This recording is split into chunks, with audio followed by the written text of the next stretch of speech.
안녕하세요. 낚갈채기TV의 하채기입니다. 반갑습니다. 방송 진행하기 전에 안내 말씀을 먼저 드리고 진행을 하도록 하겠습니다.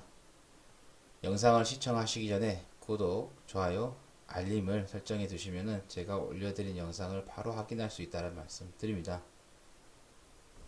제가 최근에 유튜브 채널을 좀 개설을 좀 했는데요. 제가 3월 24일에 처음 유튜브를 좀 하게 되었습니다.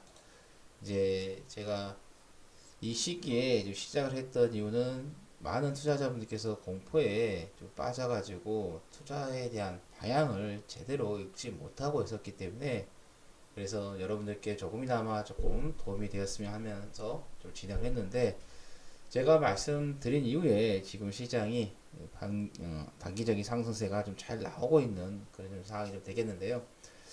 제가 여러분께 말씀드렸던 것은 이제 빅스 지수를 통해서 우리가 공략을 해야 된다, 돈을 벌어야 된다는 이야기 들었고, 환율로서도 말씀을 드렸고, 환율 대세 상승 후에 대세 하락으로 왔기 때문에 시장은 대세 상승이 좀 시작이 되는 시점이라는 말씀드리고, 그다음에 저점 매수 기회, 뭐 투자 심리, 악재 속에 싸게 든다, 돈 벌기 가장 좋은 해, 뭐 인버스하고 레버리스가 붙었을 때 장기적으로 누가 이길까에 대한 뭐 유가 이야기, 그다음에 뭐 곡물 시장에 대한 좀 이야기를 좀 했기 때문에 여러분들께서 좀 시간이 좀 지났지만 그래도 한 번 정도는 여러분께서 봐야 할 것은 이거 환율, 그다음에 이거 악재 속에서 하게 된다, 레버리지 인버스 붙었을 때 이 내용 보시면 누가 장기적으로 봤을 때 유리한가에 대한 이야기도 좀 말씀드렸고, 국제 유가, 그다음에 곡물 시장 동향, 이것들 여러분께서 좀 방송을 좀 보시면 좋겠다라는 말씀을 드립니다. 어, 이번 방송에서는 좀 국내 시장뿐만 아니라 국제 시장까지 해서 같이 한번 좀 살펴보도록 했는데요. 지난주 금요일에 미국 시장이 좀 하락을 좀 했습니다. 그래서 여러분들께서 이것도 심각해진 거 아니야, 이렇게 많이 좀 염려를 좀 하실 것 같아서 제가 좀 미국 시장도 좀 살펴보면서 같이 보도록 하겠는데요. 이거는 이제 금요일 이제 시장을 가지고 나온 이야기입니다. 대규모 실업 사태가 발생했다. 그래서 그게 부담이 되어서 하락을 했다. 여러분들 이 코로나 인해서 어때요? 대규모 실업이 될 거라는 걸 어느 정도 알고 있었습니다.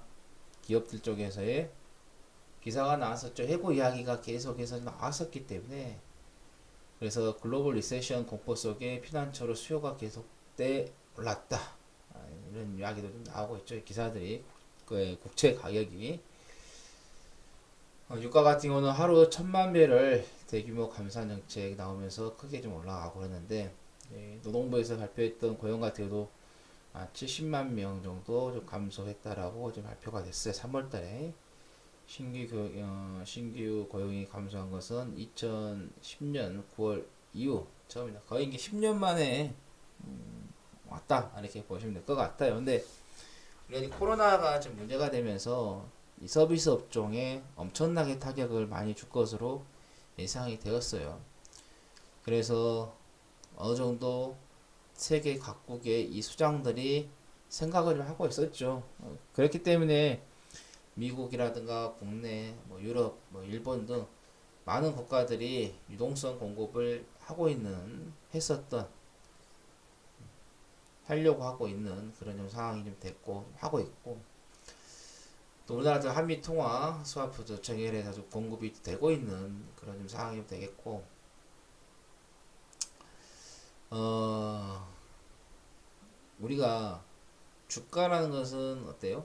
선반영한다라고 좀 말을 합니다. 2008년도, 9년도 시장이 좀 빠졌을 때도 그런 좀 사례가 조금 많이 좀 나왔었고요.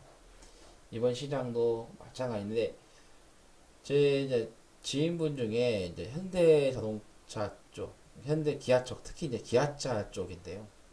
현대 모비스의 이제 납품 2차 밴드 사업을 좀 하고 계시는데, 오히려 그분은 4월 달에 괜찮다고 하더라고요. 이 4월 달에 항상 그 보릿고개가 좀 왔었는데 이번 4월 달에는 의외로 오히려 더 실적이 좋다. 그래서 서비스 업종은 지금 실적이 상당히 지금 악화가 좀 되어 있는 그런 상태인데 반면에 제조업 쪽에서는 그렇게 서비스 업종 대비해서는 많이 나쁘지가 않다라는 거죠. 그러니까 이게 2008년도 쪽에서 봤을 때는 이제 제조업 쪽이 상당히 문제가 좀 됐는데 이번 이 코로나 사태로 해서 좀 문제가 된 것은 제조업보다는 서비스 업종이 더 민감하게 좀 받아들였다라고 보면 될 것 같아요. 그래서 제가 이제 그분하고 좀 대화를 했을 때 자기도 조금 좋지 않을 것으로 좀 예상이 됐는데 의외로 이 자동차 2차 밴드, 1차 밴드가 아니고 2차 밴드예요. 실적이 좋다고 합니다. 다른 회사들도 마찬가지예요. 실적이 괜찮다고. 제조업이잖아요. 부품 납품하는 회사이니까.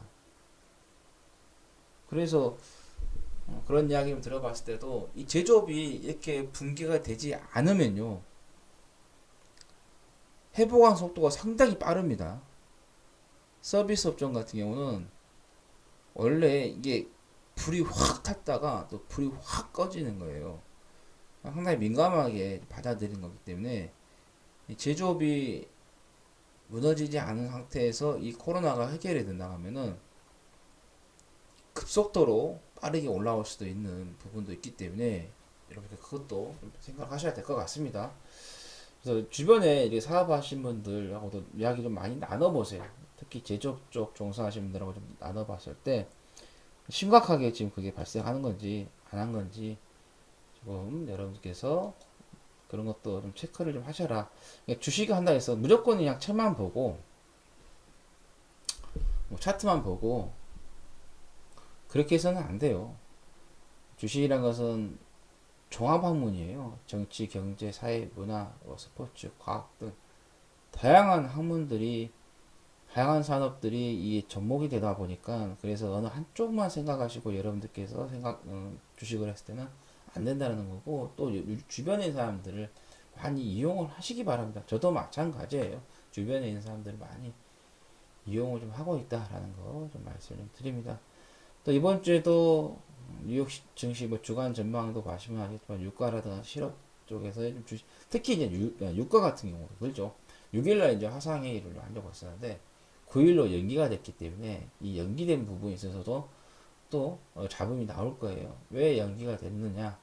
뭐 9월이 된다 해서도 뭐 확실하게 어떤 결과가 나오겠느냐 하면서 다양한 뭐 이야기들이 나올 것 같은데, 근데 저는 개인적으로 유가 같은 경우는 우리가 뭐 몇 포인트, 뭐 몇 배를 정확하게 맞출 수는 없겠죠. 근데 제가 봤을 때는 어떤 잡음이 나오더라도 현 구간, 그러니까 지난주 그 가격대 급등하기 전에 직전에 그 가격대 부분이 바닥권이다라고 보시면 될 것 같습니다. 거기서 조금 더 밀릴 수도 있죠. 근데 저는 밀리더라도 훨씬 더 회복이 좀 빠를 것 같고, 그리고 지금보다는 저번에 말씀드렸지만은 유가 방사가 올 여름이라든가 끝에 올 여름 뭐 끝나는 부분 또는 내년 올 가을 정도 이렇게 봤을 때는 유가가 어느 정도 좀 올라가 있지 않을까라고 좀 예상을 좀 해봅니다. 그래서 유가도 마찬가지예요. 지나치게 여러분께서 공포에 떨 필요는 없다라는 거죠.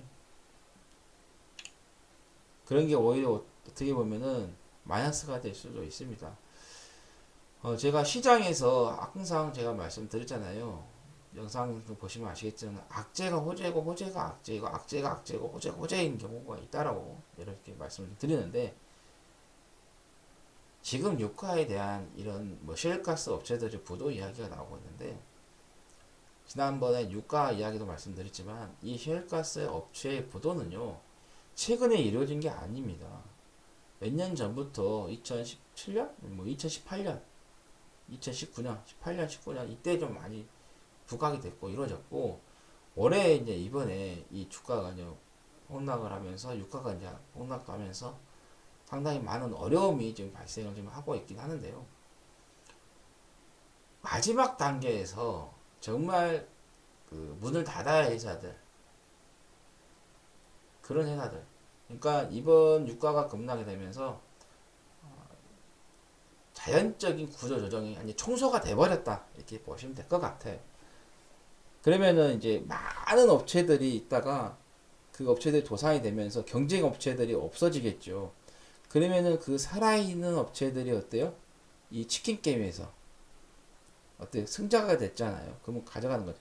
옛날에 우리나라도 국가가 막 부흥할 때, 막 SOC 사업 막 투자해가지고 막 부흥할 때, 그때 다양한 기업들이 많이 나왔었잖아요. 이제 그러다가 어때요? 경제 성장률이 성장률이 떨어지면서 어쩌면서 부도가 나고 하면서 치킨 게임에 살아남은 애들이 어때요? 그 자리를 영원히 좀 지배를 하고 있는 거죠. 바로 삼성이라든가 현대라든가 SK라든가 이런 회사들이 계속해서 그 자리를 유지를 하고 있는 거죠. 실가스 업체도 마찬가지예요. 수만 회사들이 위해서 거기서 이제 어떤 경쟁 업체들이 이런 자연적인 구조조정이 유가 하락으로 해서 자연적인 구조조정이 끝났기 때문에 살아있는 업체들은 어때요? 그만큼의 파이를 먹게 되는 거예요. 이게 일정한 파이는 있었어요. 그 범위의 쉘가스의 그 파이는 있었는데 그 파이 안에서 많은 업체들이 경쟁을 했었고 거기에서 유가가 하락하다 보니까 하나 둘 셋 도산하면서 최근에는 급격하게 가격이 다운이 되다 보니까 더욱더 많은 회사들이 도산을 하게 됩니다. 그러면은 다 도산한 게 아니라 남아있는 업체가 있겠죠. 그러면은 그 업체들은 어때요? G가 시장 점유율이 확고하게 되면서 돈을 더 벌겠죠. 그래서 유가가 좀 올라가게 된다면 남아있는 회사들이 또 그 파이를 그대로 다 먹게 되는 그런 부분이 됩니다. 그래서 오히려 저는 이 유가에 대한 많은 악재들이 기회다라는 거죠. 항상 공포가 왔을 때가 항상 기회였습니다. 이번 유가도 마찬가지로 이번에 좀 기회가 좀 되겠다는 거. 그러면 유가가 여기에서 올라가게 된다면은 시장은 자연스럽게 올라갈 수밖에 없는 그런 상황이 되겠어요. 다우지수 같은 경우도 6일날 갭 하락이 나오면서 그 뒤로 많이 밀리지 않고 금요일도 하락을 했지만은 자 보시면 아시겠지만은 3월 12일에 10% 넘게 빠지고 종가 9% 마감했고 16일에는 장중에 13% 빠졌다가 12%좀 마감을 했어요. 자 3월 18일 같은 경우 장중에 10%까지 빠졌었고요. 자 그 다음에 11일 같은 장중에 6% 빠졌고 여기서도 장중에 8%까지 빠졌고 그러면 지금 이 상태 이렇게 하락할 때 봐보세요. 뭐 기본 막 6, 7%는 막 기본이고 막 12%, 13%까지 빠지고 막 10% 빠지고 막 난리였잖아요.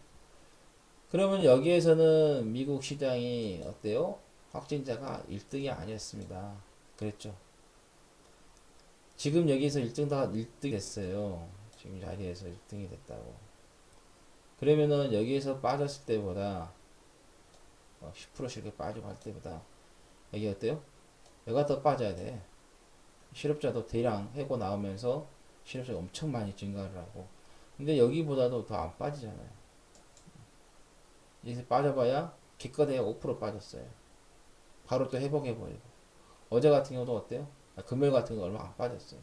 그렇게 실업자가 10년 만에 어때요? 10년 만이라고 했는데 그렇게 나온 게 미국의 신규 고용 감소가 2010년 9월 이후 처음이라고 하는 거예요. 안 빠지잖아요. 실업률도 전월에 3.5에서 4.4%좀 올랐다고 시장에서 예상하기 3.7이라는 근데 안 빠져. 이미 여기에서 어때요? 알고 있었다는 거죠. 지금 이게 발표된 게 지금 발표된 것들이 지표들이 보면은 3월 관련해서 지표들이 많이 3월 달이 빠질 만큼 빠져버렸다는 거예요. 주가가 미리 그런 지표들이 안 좋은 거에 대한 다 영향을 받고 미리 빠졌다는 거죠. 근데 저는 개인적으로 봤을 때 여기에서 돌아서서 갈 확률이 높아요. 지금 다우존스 같은 경우는 안 잡히는데 분봉이 안 잡히는데 S&P 500 봤을 때 조정 주고 여기서 돌아갈 확률이 높은데 이제 분봉을 봐고 한번 볼게요. 자 여기서 하나 둘셋 조그맣게 4개 쭉 올라갔고요. 하나 둘셋넷 5개도 갔어요. 그래서 이렇게 쭉 한번 좀 올라갔는데 여기서 조정을 주고 나서 여기 지금 보시면은 이 가격대가 좀 붕괴가 되지 않는 선에서 만약에 이게 가게 된다 하면은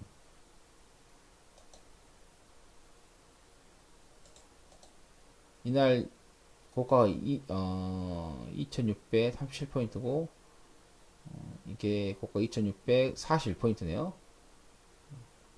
그러면은 이날 3월 31일 날 이 가격대를 돌파를 할 수, 2640포인트 돌파를 합니다. 돌파를 하게 되면 쭉 올라가는 거. 그래서 저는 개인적으로 좀 봤을 때 미국 지수도 그렇게 나쁘지는 않아요. 그렇기 때문에 지금 코로나 때문에 많이 좀 공포에 좀 떨고 있지만 그렇게 나쁘지 않기 때문에 여러분들께서 시장에 대해서 장기적으로 좀 보고 대응을 하셔라.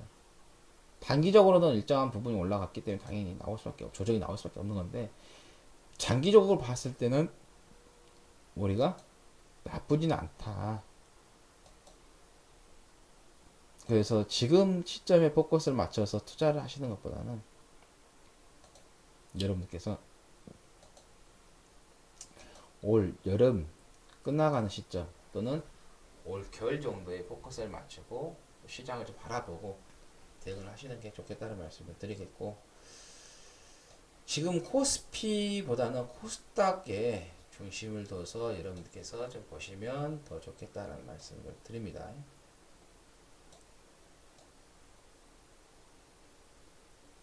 코스피보다는 코스닥 쪽에다가 조금 좀 되겠고 이것도 분봉에서 좀 보시면 좀 될 것 같은데 여기에서 지금 보시면은 파동을 좀 봤을 때 여기서 조금 더 갈 수도 있어요. 근데 지난번에 제가 말씀드렸죠. 여기서부터 이제 가는 것은 오버슈팅이라고 여러분들께 말씀을 드렸어요.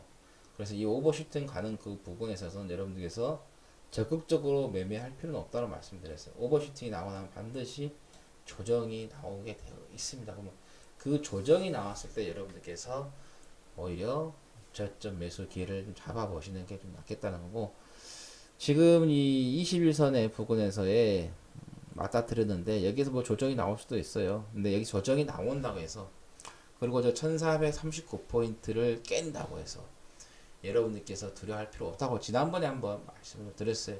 오늘 상승이 진짜일까 가짜일까 말씀드리면서 과거에도 2018년도에도 코스피는 저점을 깼지만 코스닥과 중소형주들은 2018년 15 저점을 깨지 않았다라고 깨더라도 금방 회복했다라고 그런 형태로 갈 확률이 높다는 거고 지금은 저는 코스피보다는 코스닥 쪽을 조금 더 여러분들께서 좀 보시는 게 좋겠다라는 말씀을 좀 드립니다. 아무래도 코스닥 쪽이 더 강하기 때문에 자, 코스닥도 마찬가지입니다. 여기서부터 가는 것은요 오버슈팅이에요.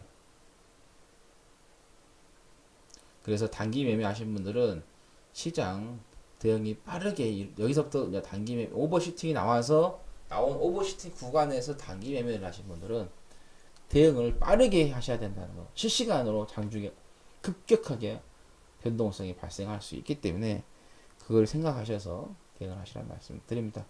그래서 여기에서 이제 코스닥에도 코스피도 오버슈팅이 나오면은 될 수 있으면은 매매를 좀 자제를 하시고요. 조정이 나오면 하시면 되겠고 코스닥도 마찬가지예요. 여기서 가시다 여기 시점에서 이렇게 조정이 나온다 하면 떨 필요 없으세요. 조정이 나오면은 저가 매수할 수 있는 기회를 좀 주고 있구나라고 여러분께서 생각하시고 마음 편하게 대응을 하시면 되겠다라는 말씀 드립니다. 오늘은 이번 방송에서는 뭐 시장에 대해서 여러분들께 다시 한번 좀 언급을 좀 드렸어요. 지난번에도 오버슈팅 이야기를 말씀드렸는데 여러분께서 이제 시장을 하루하루 보고 대응을 하게 되면요 피곤하고요. 또 제가 여러분들께 말씀드렸잖아요. 주식시장 하루 이틀은요 귀신도 모른다라고. 어떤 변수가 장중에 생길지를 몰라요. 우리가 인생 살면서도 하루아침에 어떤 상황이 발생할지도 모르잖아요. 그래서 항상 조심하고 항상 대비하고 항상 대응을 해오고 있는 것이고 그래서 항상 신중하고 말도 조심해야 되고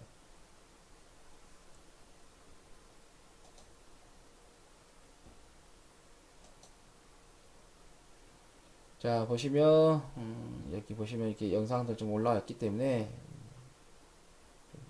참고하시면 되겠습니다. 아까 말씀드렸지만 자, 영상을 좀 클릭하시면, 자, 여기 설명하고 마감할게요. 자, 이력들 좀 나와 있고요. 무료 카카오톡방 링크도 걸렸기 때문에 들어오시면 무료로 시향 방향에 대해서도 여러분께서 전달 받아볼 수 있다는 말씀을 드리겠고, 특별한 문의 같은 경우는 010-2073-2813으로 연락 주셔서 문자나 통으로 연락 주셔서 받아보시면 되겠다. VIP 방이 되겠습니다. 그리고 모바일로 보신 분들은 이 제목을 클릭하시면은 이런 이력이 나오고 카카오톡방 링크가 좀 나옵니다. 그리고 특별한 문의에 대해서도 나오니까 보시면 되겠다. 자, 영상을 좀 보시고 여러분들께서 좀 도움이 되셨다 또는 나의 마음에 좀 들었다 그러시면 구독, 좋아요, 알림 그리고 댓글 남겨주시기 바랍니다. 제가 그러면 방송 진행하는 데 있어서 많은 좀 도움이 된다는 말씀을 드립니다. 다음 방송에서 찾아뵙도록 하겠습니다. 감사합니다.